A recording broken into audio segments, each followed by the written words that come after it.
मैंने आज इसको पकड़िया कार्ड में ये मांस का कारोबार कर रही है डेली में। मुस्लिम जिहादियों बच्चों का नाबालिग बच्चों को लोग ट्रेनिंग दे रहे हैं। वेलकम दोस्तों, इस वीडियो में बात करेंगे इस वक्त सोशल मीडिया पर क्या वायरल है। बांग्लादेश वाला मामला काफी तूल पकड़ा हुआ है।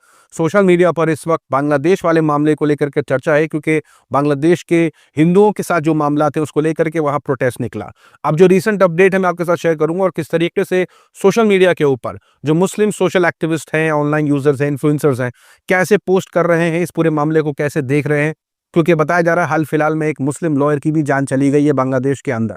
क्या कुछ चल रहा है नैरेटिव, वो किस तरीके से जवाब दी जा रही है, शेयर करेंगे इस वीडियो में। साथ ही साथ देश के अंदर से अलग अलग हिस्सों से जो अपडेट्स निकल के आ रहे हैं, जहाँ कश्मीरी मुसलमान के साथ जो कुछ भी हुआ, जहां पर एक मुस्लिम महिला को पकड़ करके उसके साथ जो भी मामला हुआ, यानी कई सारी अपडेट्स वीडियो में होने वाली है। लेकिन आगे बढ़ने से पहले आप सभी से गुजारिश कि चैनल को सब्सक्राइब और रीच के लिए लाइक शेयर कमेंट करना ना भूला करें। तो पहली अपडेट बांग्लादेश के हवाले से आपको बता दें कि जिस तरीके से बांग्लादेश के अंदर मामला हुए, शेख हसीना के भाग जाने के बाद से जिस तरीके से सत्ता पलटी है, उसके बाद से लगातार ये रिपोर्टें आ रही थी कि वहां पर यानी बांग्लादेश के अंदर हिंदुओं के साथ मामला सही नहीं है। जिस तरीके से उनके ऊपर हमले हो रहे हैं, लगातार इस तरीके की रिपोर्टें आ रही हैं। कई फैक्ट चेक भी हो रहे थे।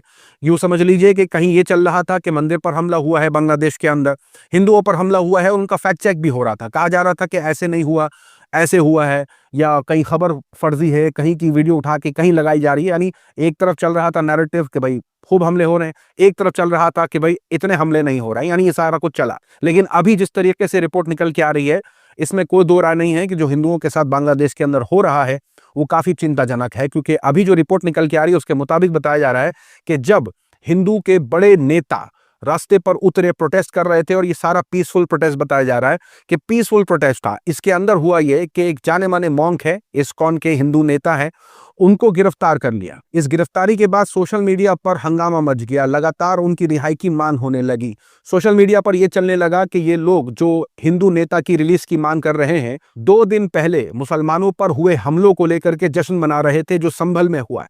यानी ये सारा कुछ चल रहा था। मीडिया के अंदर ये चल रहा है कि कैसे हिंदुओं पर हमला हो रहा है, यानी कुछ ऐसी तस्वीरें निकल के आई बांग्लादेश के हिंदुओं की जहां उनको बुरी तरीके से मारा पीटा गया है, जख्मी हालत में दिखे हैं।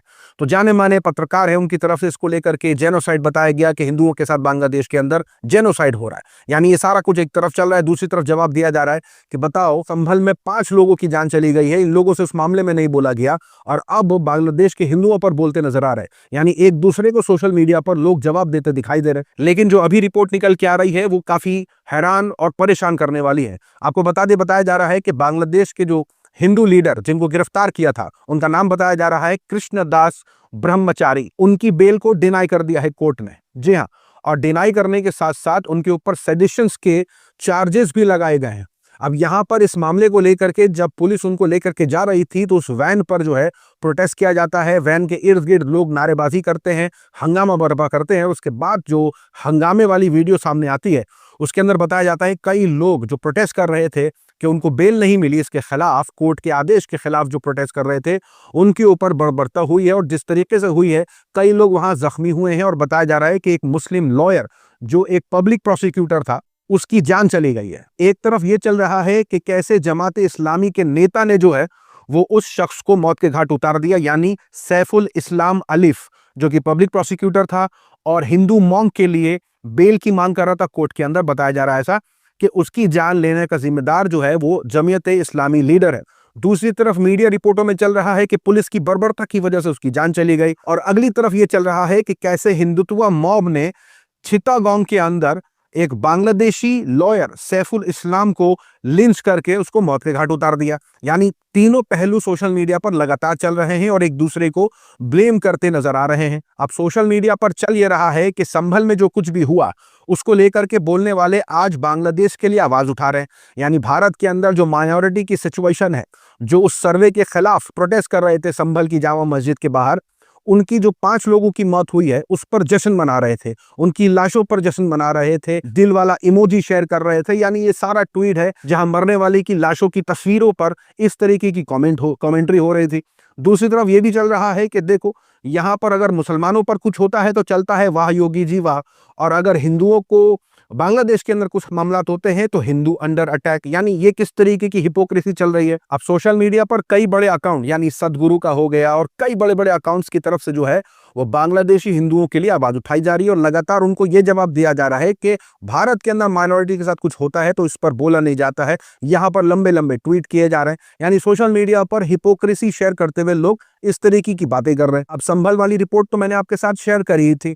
अब उस मामले में एक और चीज ऐड की जा रही है। बताया जा रहा है कि स्वामी विवेकानंद ने बुद्धिज्म पर एक बयान दिया था। उन्होंने अपने एक लेक्चर पर, जिसको कोट किया जा रहा है कि उन्होंने अपने लेक्चर में कहा था कि जो मंदिर जगन्नाथ है वो पुराना बुद्धिस्टिक टेम्पल हुआ करता था।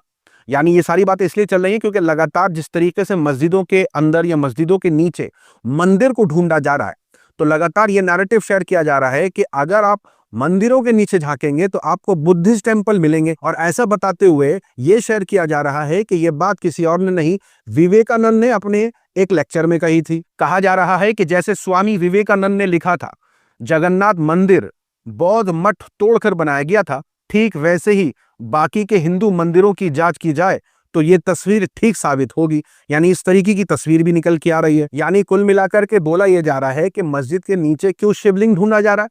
जवाब में राइट विंग्स कह रहा है कि भाई शिवलिंग ही क्यों मिलता है मस्जिद के नीचे। उनको जवाब दिया जा रहा है कि मंदिरों के नीचे ढूंढोगे तो बुद्ध का टेम्पल मिल सकता है। अब सोशल मीडिया पर लोग बुद्धिस्ट को जगाने की कोशिश कर रहे हैं। और सिर्फ रजत शर्मा नहीं, पिछली रिपोर्ट में मैंने बताया था कि कैसे रजत शर्मा ने इस आनंद फानन वाले सर्वे को लेकर के आलोचना करी थी, और अब सुधीर चौधरी भी अपने आप को रोक नहीं पाए और उन्होंने भी इस पूरे मामले पर एक शो किया और ये बात कही। क्या ऐसा नहीं हो सकता कि हिंदू पक्ष इतिहास को भूलकर अब आगे बढ़ जाए और मुस्लिम पक्ष भी हिंदुओं की भावनाओं का अब सम्मान करे? साथ ही साथ ये वीडियो निकल के आपकी स्क्रीन पर बताया जा रहा है, हिमाचल की वीडियो है। इसके अंदर एक महिला जो है वो एक कश्मीरी मुसलमान से जो यहाँ सामान बेचने आया हुआ था, वो किस तरीके से उसके साथ बर्बरता कर रही है। कह रही है कि यहाँ क्यों आए हो, और आए हो तो जय श्री राम बोलो, और जबरन उनसे जय श्री राम बोलने की कोशिश की जा रही है। क्या पूरी बातचीत है खुद सुनिए। तो ऐसा है कि आप अपना सामान हमारे हिमाचल में तो मत ही लाओ, मैं तो यही बोलती हूँ आपको। हाँ मेरा रिक्वेस्ट है ना, हाँ हम हिंदुस्तान के रहने वाले हिंदुस्तान ठीक है, मैं मानती। आप हिंदुस्तान है ना बाबा, तो आप एक बार जय श्री राम बोलो ना। हम तो मुसलमान हैं, तो बोल नहीं आप एक मिनट आपको बोलेंगे हम कलमा पढ़ो, आप पढ़ोगे? हम आपके इलाके में जाते हैं हम कुछ बेचने के लिए। नहीं, आप बोल दिए हमें जय श्री राम बोलो। हाँ, बोलते हैं ना, हम आपको बोलेंगे आप कलमा पढ़ो, आप पढ़ोगे? हम नहीं पढ़ेंगे। तो वही बात, अपना मजहब है। जिस तरह आपका मजहब है ना, आप हमारे मजहब नहीं बोलोगे। हमारा भी मजहब, हम अपने मजहब में आपको आने नहीं देंगे, सीधी सी बात। हाँ। क्या लेना है? आप हमारे इलाके में नहीं आ सकते। मैं पंचायत की अधिकारी हूँ, मैं भी पंचायत में हूँ, मेंबर है, तो मैं अपनी तरफ से आने नहीं दूंगी। ठीक बात है, नहीं आना, लेकिन ये आपको नहीं बोलना चाहिए कि आप जय श्री राम बोलो। बोलो, सुनो मेरी बात। आप बोलते कि हम हिंदुस्तान के हैं, है ना, हिंदुस्तान के। तो हम किस देश के हैं ये मुझे अगर अपने हिंदुस्तान में नहीं जाएंगे फिर कहाँ जाएंगे? अगर हम हिंदुस्तानी नहीं है तो फिर कहाँ जाएंगे? हम यहाँ मुसलमानों को नहीं आने देंगे। वो फिर अलग बात है। ये हमारा संगठन है और ये हमारी एकता है। सुनो मेरी बात, आप बोल रहे हिंदुस्तान में मत आओ, फिर हम कहाँ के हैं? आप अपने कश्मीर में रहो। हाँ, कश्मीर किसका है? वो भी हिंदुस्तान का ही है ना। है, होगा बोल, मैं नहीं मानती, होगा ना वो, पर आपको वहाँ ही रहना पड़ेगा। वो फिर अलग बात है, हम कहाँ रहेंगे? आप बोलते हिंदुस्तान में मत आ जाओ, फिर कहाँ जाएंगे हम? आप हमारे हिमाचल में नहीं आ सकते। अच्छा, ये बोला आप हिमाचल में नहीं आओ, नहीं आओगे, ये मत बोलो हिंदुस्तान में मत आओ। हिमाचल है ना, वो है कट्टर हिंदुओं का। अब हमारे हिंदू जो है ना, वो एक हो गए हैं, सबका संगठन बन चुका है। सही है, आप हिंदू ये बोलो हिंदुस्तान में मत आ जाओ। नहीं, हिंदुस्तान में हमारे तरफ से यहाँ आने की आपको इजाजत नहीं। हिमाचल में मत आ जाओ, ये बोलो। हमारे हिमाचल में आपने बिल्कुल नहीं आना, ये बोलो। आप बोलते हिंदुस्तान में मत आ जाओ। हिंदुस्तान जहाँ आपके घर होंगे वहाँ रहो, आप पर यहाँ नहीं आना आपने। अब जैसे कि आपने सुनी लिया कि कैसे वो बुजुर्ग कह रहा है कि हम कश्मीर के हैं, मतलब हम भारत के ही तो हैं, हमसे ऐसा सुलूक क्यों किया जा रहा है। लेकिन यहाँ शायद उन्हें नहीं पता है कि भारत के अंदर ये अनभक्त किस तरीके से परेशान कर रहे हैं मुसलमानों को। इस पूरे विवाद के बाद जो है वो इसका वीडियो भी आया महिला का, और वीडियो के अंदर ये महिला माफी मांग रही है, जो भी इसने बात कही है इसको लेकर के माफी मांग रही है। अब क्योंकि बुजुर्ग ने इसके ऊपर कार्रवाई करने से इनकार कर दिया, कहा जाने दो, माफ कर दिया, तो ये बच गई, वरना इसके ऊपर सख्त कार्रवाई होने वाली थी। जाने अनजाने में मेरे से कुछ गलती हुई होगी तो मैं उसके लिए हमारे धर्म के बारे में ना, कोई बात नहीं। ये पता चला मैं आप हमारे धर्म के बारे में बोल रहे हाँ, हैं। मैं इसके लिए ही आपसे माफी मांगती हूँ, क्योंकि मैंने अनजाने में निकल गया था से मेरे। अब देखिए एक और वीडियो निकल के आ रही है। बताया जा रहा है कि मामला उत्तर प्रदेश का है, 19 नवंबर का मामला बताया जा रहा है कि कैसे मुस्लिम महिला को परेशान किया जा रहा है, और गौ रक्षा दल जो है वो कैसे उस मुस्लिम महिला को घेर करके उसके पास मांस पकड़ करके ये बातें कर रहा है, और आरोप लगा रहा है कि कैसे अवैध रूप से गाय का मांस लेकर के घूम रही है। वीडियो देखिए। मैंने आज इसको पकड़ी है, उनके कार्ड में ये मांस का कारोबार कर रही है। डेली मेरे पास सूचना है, कई दिन से सूचना मिल रही थी, और कई दिन से सूचना मिली कि आज पकड़ी गई है। माल जो आता है वो BL और GST आता है, एक बचा हुआ माल है। अब आपने ये रिपोर्ट तो देख ही ली है, और मैंने आपके साथ कुछ दिनों पहले ये रिपोर्ट भी पेश करी थी कि कैसे नोएडा में रहने वाले एक शख्स को पुलिस ने गिरफ्तार किया है। ऐसे 5 लोगों की गिरफ्तारी हुई है जो गाय के मांस के साथ पकड़े गए थे। 153 टन गाय का मांस स्टोरेज किया हुआ था उन्होंने, लेकिन उस पर अनभग बोलने को तैयार नहीं है। ये गौ रक्षा दल वहां नहीं पहुंचते हैं, और कैसे जो है वो आम मुसलमान को तंग किया जाता है, यानी ये सारा कुछ चल रहा है। अब ये खबर ही सुनिए। मामला गाजियाबाद का बताया जा रहा है कि एक 12वीं क्लास का नीरज क्रिकेट खेल रहा था ग्राउंड पर, उसकी बॉल एक लड़की को लग जाती है, हिंदू ही होती है, उसको लग जाती है। वो हिंदू लड़की अपने मुस्लिम बॉयफ्रेंड को कॉल करके कंप्लेन करती है। उसका मुस्लिम बॉयफ्रेंड अपने साथियों के साथ आता है, और जो लड़का है जो 12वीं में पढ़ता था, जिससे गलती से बॉल लग गई थी उस हिंदू लड़की को, उसका गला काटने की कोशिश करता है वो मुस्लिम बॉयफ्रेंड अपने साथियों के साथ मिल करके। अब ये पूरा मामला जब निकल के आया तो वहां पर किस तरीके से जिहादी, किस तरीके से सारी बातें निकल के आने लगती हैं, खुद सुनिए। जय श्री राम। 7 जिहादी बच्चे ने मिलकर उस लड़के का गला यहाँ से काट दिया, और हम इस बात से बहुत आहत हैं और बहुत दुखी हैं कि जिहादियों के हौसले इतने कैसे बुलंद हैं कि एक स्कूल के बाहर राजनगर जैसे इतनी पॉश इलाके में, ग्राहम स्कूल इतना बड़ा स्कूल है, 7-8 बच्चों का गिरोह आता है, मुस्लिम जिहादियों बच्चों का नाबालिग बच्चों को लोग ट्रेनिंग दे रहे हैं। लेकिन यहाँ पर जिस तरीके से बयान धीरेन्द्र शास्त्री का निकल के आ रहा है, लगातार इस चीज की आलोचना है। धीरेन्द्र शास्त्री के लगातार कई सारे बयान वायरल है।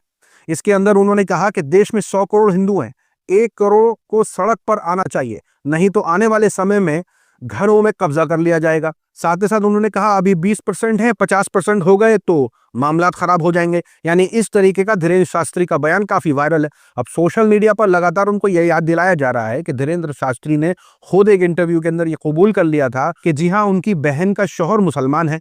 तो यहाँ लोग उनको ये याद दिला रहे हैं कि ये मत भूलो कि तुम्हारी बहन का शौहर मुसलमान है, ऐसे बयान क्यों दे रहे हो। मुसलमानों से कुछ परेशानी है? बिल्कुल भी नहीं, हमारे तो मित्र भी हैं। मैंने तो ये भी सुना कि आपकी बहन की शादी एक मुसलमान से पैसे लेकर आपने करवाई। आज भी हमारा मित्र, अभी 5 दिन पहले ही। ये क्या है? गजब बेइज्जती है। सोशल मीडिया की वायरल खबरों में आज के लिए इतना ही। अपनी राय सुझाव कमेंट में जरूर बताएं। मिलूंगा आप सभी से अगले वीडियो में, तब तक के लिए अपना ख्याल रखें।